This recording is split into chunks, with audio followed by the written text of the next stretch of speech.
Hello, hello. It's Nicola here, founder of the Unbound Press. And I am here today for another episode of the Unbound Writers Club Live, where I am joined by one of our magical authors from the Unbound Press. And I can see that Jennifer... Oh, it's not giving me the option. Let's... going to try and get Jennifer on, Jennifer Flint. I don't know why it's not giving me the option. Jennifer, if you have the option to ask to join, it's not letting me invite you on. That would be amazing. And hello to Midlife Soul Sisters who's joined. Yeah, I can see that you're here. If you can just request to join, because for some reason it's not letting me... It's not letting me add you. So I think you're going to need to request to join. There should be a little plus sign at the bottom of the screen. That's what normally happens. And you can ask to join. The wonders of Instagram. It works in a different way every single time. Here we go. Yay. It does that. Hopefully. Jennifer is going to be coming on. Yay! Phew! Why it changes, like every week, I don't know. But there you go. You're here. Hello. This is my first ever Instagram live, so I'm super excited. What an honour. What an honour. Oh, how are you doing? I'm great, thank you. Really brilliant. It's lovely to see you. Oh, and you, my love. And I'm really excited for this conversation, talking about your novel, Wild Egg, which is going to be out later this year. We're just going through the editing process at the moment. Yeah. And I was so honoured and delighted to have the experience of reading through your manuscript recently. Absolutely loved it. Complete page turner. I've got loads of questions. But, tell us a little bit about Wild Egg, Jennifer. Oh, as in what it's about? Yeah. Okay, great. Thank you. So, Wild Egg is the story of, I guess, a woman who you probably say has arrived at a bit of a midlife crossroads. So Holly Hardwick is in her early 40s. She's kind of in this place where she thinks, like, I've nailed it. I'm finally enough. I've finally got, kind of like the career I wanted. Everything's great. And then, of course, life has different plans. So it's a classic kind of hero's journey or a heroine's journey. So completely left field at this kind of moment of, I finally reached the summit of self-confidence. Life decides to kind of activate a massive wrecking ball. It kind of comes in from the side. And Holly's husband, entirely unexpectedly, declares that he'd really like them to have a baby. Holly has always been really ambivalent about children and suddenly finds herself very confronted by this question. And I think decides that actually it's really important, rather than to let this decision be made for her, because I guess biologically the clock is about to strike 12. Decides that it's really important for her to really actually make a wholehearted choice one way or another. And kind of somewhat hilariously just thinks, oh, it'll be dead easy. All I'll do, at the weekend, I'll sit down, write a few pros and cons, job done, like, that'll be it. And it doesn't quite work out like that. So what basically happens is that she's very surprised to find that now that she's really thinking about this question, it's not a straightforward no. So she gets this kind of seed of doubt that just festers and grows, and she effectively falls down a kind of rabbit hole and goes through this kind of real searching journey, I guess, for about trying to understand what this doubt is. And I guess the more that she kind of goes inward, the more questions kind of she starts to ask about her whole life. And then ultimately, I think the kind of inquiry that leads to about, you know, do I want to be child free or do I want to be a mother, which to me is a very profound question. I think for any woman, kind of leads her on to this spiritual awakening, much to her surprise, and completely ends up changing her life. And I guess on a quest to kind of to uncover what does a meaningful life as a child-free woman look like. And I think, yeah, that's kind of the basic story. So she goes from being, I think, in terms of an arc, as you'll have seen, Nicola, I think she goes from being a very kind of controlled, rational, you know, kind of got it all together person to a real unraveling. It's a very unbound story, I think, actually, about becoming unbound and then becoming this person who learns how to trust her instincts, you know, comes back to her own intuition, but quite a funny journey that she kind of goes on to get there, I think. Oh, I resonated with it so much, Jennifer, in lots of different ways. I mean, you know, as a woman who has been ambivalent about having a child, it wasn't something that I ever, I don't know, it never really called to me. And my husband feels the same. So I never had to have that point where he was like, maybe we should have a child. But I really resonated with that. But also, you know, the journey that Holly goes on and how like that question activates, like you say, this whole process of unbinding, of unraveling, and how like one thing leads to another. Like she finds one thing and then that kind of opens the door to something else, you know, the mindfulness group and, you know, all of these different things that she experiences. I recognized myself throughout the book. So thank you so much for writing it. Thank you. That's lovely to hear. And my first question, I mean, I know like you weren't sure when you were first writing it whether it was going to be non-fiction. I don't know if you even thought about it being fiction initially. No, I didn't at all. No. So how did you come to that decision? Yeah, thank you for that. Yeah, so I think when Wild Egg, what I call downloaded, because I didn't even think I was writing this book at all. I was writing an entirely different book in my mind. And then Wild Egg had other ideas. So kind of this idea, download, the title first came and then the idea kind of started to download. And actually, when that happened, I had this horrible moment of vulnerability, like, oh, I'm telling essentially my story. Well, it was initially going to be a memoir, so I thought I was kind of like, oh, I don't know how I feel about that, but it just seemed to be calling to me so much. I thought, okay, I'm just going to trust what's happening. So I embarked for probably a period of maybe 8 months or so. I worked on a memoir, and I got to a point where I was encouraged to sort of pitch to an agent, which I did do, got a rejection, which was fine, you know, to be expected. And then I thought, actually, before I go any further, because I'm so committed to this, I think what I'm going to do is pay for a little bit of professional feedback, bit of guidance before I maybe try and pitch again. So I did that, and I got some really helpful feedback from a kind of woman who's in the publishing industry. And actually she said to me, can I give you a piece of advice? And I just said, by all means. And she said, I really, really, really think that you should consider writing this as a novel. Like, right, okay. And she said, I just think that, you know, you've got like good characterization. And she said, I just feel intuitively like it really lends itself to being a novel.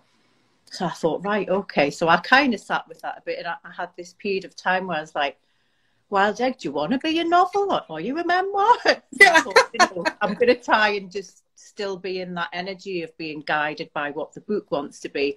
And I did have this slightly, and I think like I would have years ago just got so angry. I think I probably would have given up, oh, for goodness sake, do you know what I mean? But I thought, do you know what? This is part of the process and it's all about leaning in and being guided and being messy. So I'm going to just roll with it.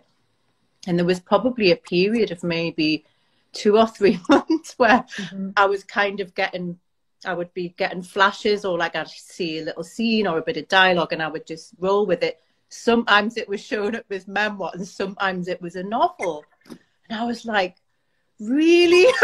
So I was kind of doing both at the same time, literally going, I don't even know what you want to be. And I was like, okay. I was just like bowing down. Do you mean like with humility going, I just don't know what you want, but I'll just do whatever you say.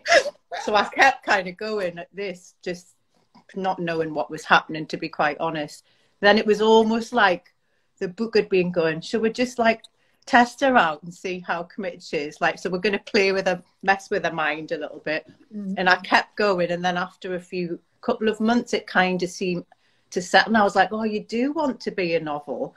And then I got Holly as the character came, and then it kind of seemed to stabilize. And then I just went off on the journey of like thinking, well, how do I take what was my much longer journey, which was about 7 years in total, and kind of accelerate that into a smaller time period, but effectively make the arc the same and the journey the same, but faster and with some different things happening. And then it kind of became quite fun to imagine what might happen to achieve the same effect, I guess. Yeah. Well, it's fun to read, so I can only imagine what it was like to write. And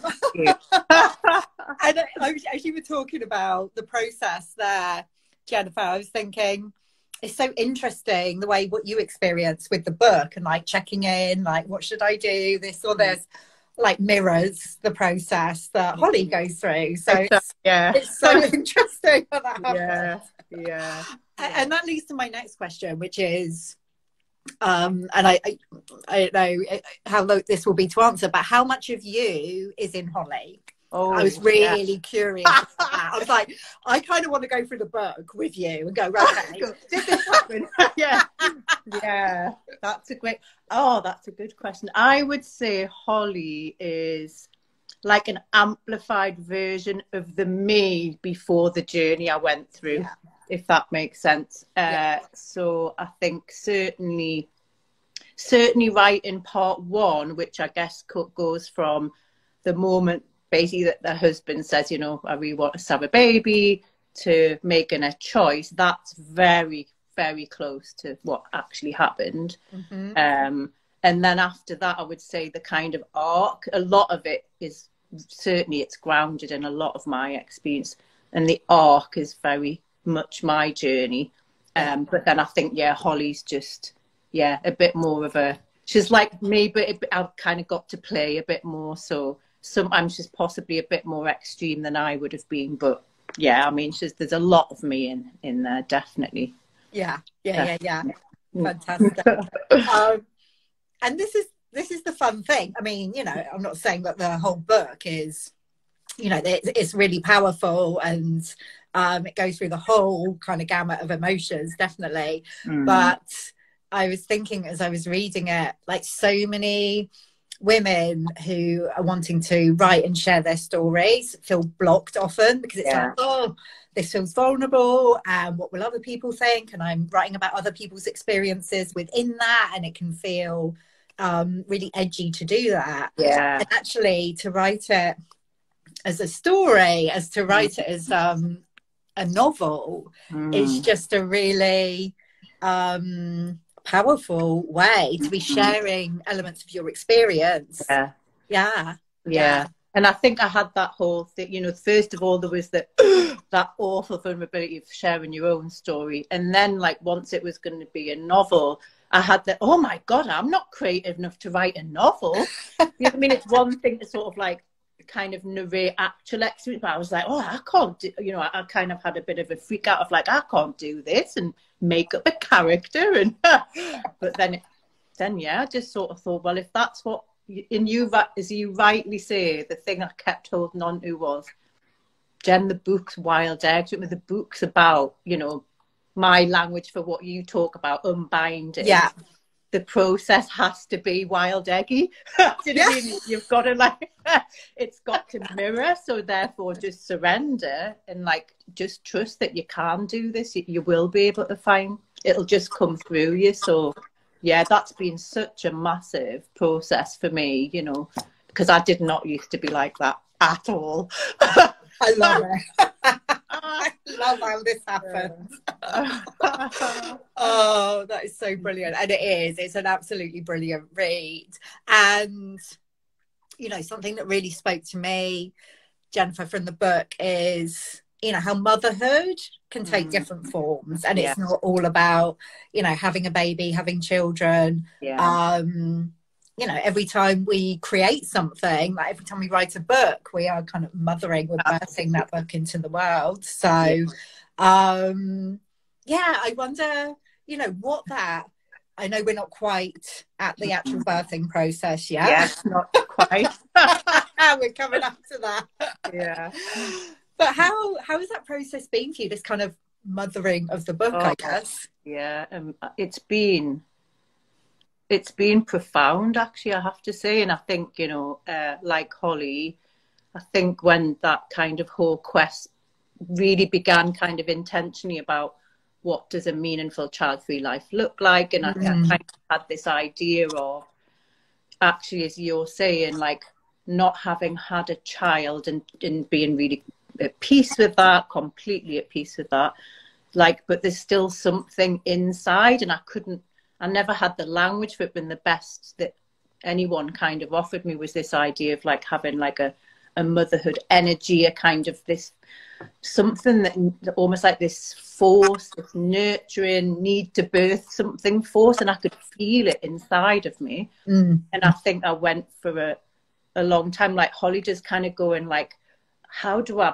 manifest this? What is it? What does it look like? You know, I didn't know how to express it, but I could just feel there was something. And then it kind of, I think, went wild. And I knew it was something about creativity and something about nourishing and nurturing. And I think I spent a lot of time searching for what it was in my life. And I think Wild Egg has absolutely been, like, I've been quite conscious of it, about this beautiful process, because I feel like it's cracked me open very much.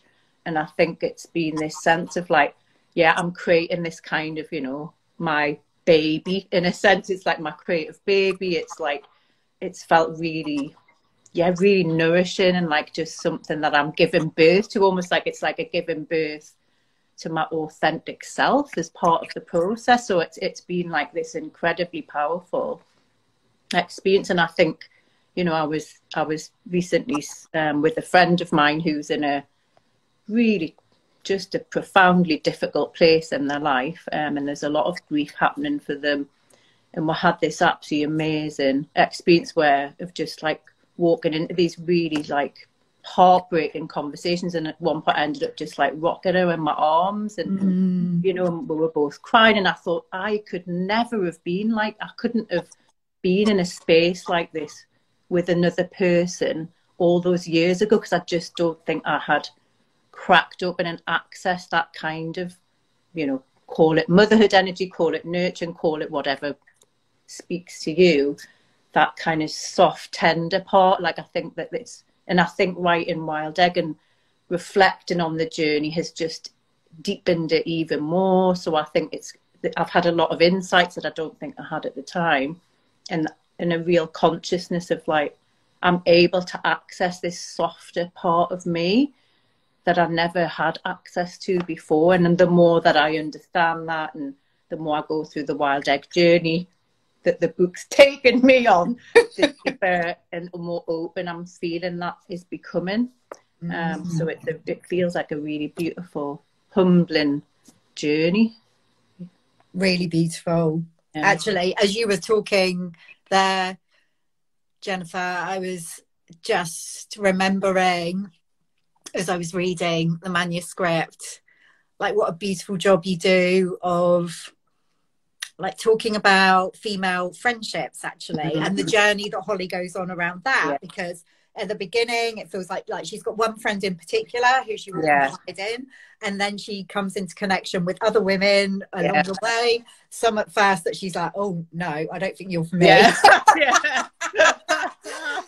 But actually who she creates really powerful connections with, and help it feels like they help to hold space for like the awarenesses that are wanting to come through. So that's another layer of the book that I just absolutely loved. I'm so thrilled to hear you say that, because I think, you know, I think that's, to my mind, that is part of what it's about. It's like celebrating like amazing female friendships, you know. And I think certainly the journey that I've, you know, been on, which is a lot of Holly's journey, is like, I look sort of now back to where I was 7 years, and I think the friendships and connections with women has radically changed, and my life is so much richer and, you know, more interested, and, you know, my friendships are deeper. And I think that's because I've kind of gone on this opening up journey, and I think that kind of allows you to just create much more deep connections, you know, with other women. And like, do you know, one woman said to me recently, who has become a friend, but I met her first in a work context quite a few years ago, and she said to me quite recently, she said, you know, Jen, when I first sort of met you and we did a bit of work, she said, I used to be quite intimidated by you, because she said, you know, you were like, she said, I remember being like, there was this level of like slight anxiety, like, oh, I didn't want to get anything wrong, and I was so conscious, like, I really want to do a good job for Jen. And she said, now it's like, you know, obviously that's impulses, but she said, I feel so relaxed with you. I feel like I can just be myself. And I know, like, if I drop a butt, it'd just be like, oh, cool, you know, we'll sort it out, instead of, and all of that fear is sort of, and she said, you were always nice and friendly, but there was some sort of edge underneath where I was just a bit wary. And she said, and that's completely gone now. And I thought, what a lovely thing to say, you know. And I think that probably reflects the fact that I used to be so much this person that everything I have to be in control. Like, there was this push energy all the time, and like this level of vigilance that I suppose there wasn't a lot of softness under it, you know. Yeah. I don't think that's really there so much anymore. Yeah. Wild egg has cracked you open. Yeah, I'm all gooey and yolky now. I love you got the yellow on today. Your yolk. Oh, Jen, like, I could just, like I said, there's so many layers of this book, and, you know, I could talk to you about it all day. I absolutely love reading it. I cannot wait for it to go out into the world, and when we kind of get to that time, we'll definitely have you onto the podcast and talk some more about it then. But for now, what's the best way for people to connect with you and your work? I mean, I'm guessing here on Instagram's a good place. Yeah, probably at the minute it's Instagram at WildEgg21, because I'm in the process of all that good stuff about what I'm going to do behind the scenes and website and everything. So yeah, probably Instagram's the place at the moment. Yeah. Amazing. Well, like I said, thank you so much for writing this book. Thank you. I'm just so delighted that it gets to be part of the Unbound Press family. It feels like a perfect addition for us, and can't wait until it makes its way out into the world. I'm so excited. And thank you for braving your first Instagram. I know. Today. Hey, I could get used to this. It was fun. Yeah, it's so easy. Yeah, it was great. Oh, well, thanks, Jen. Have an amazing rest of the day.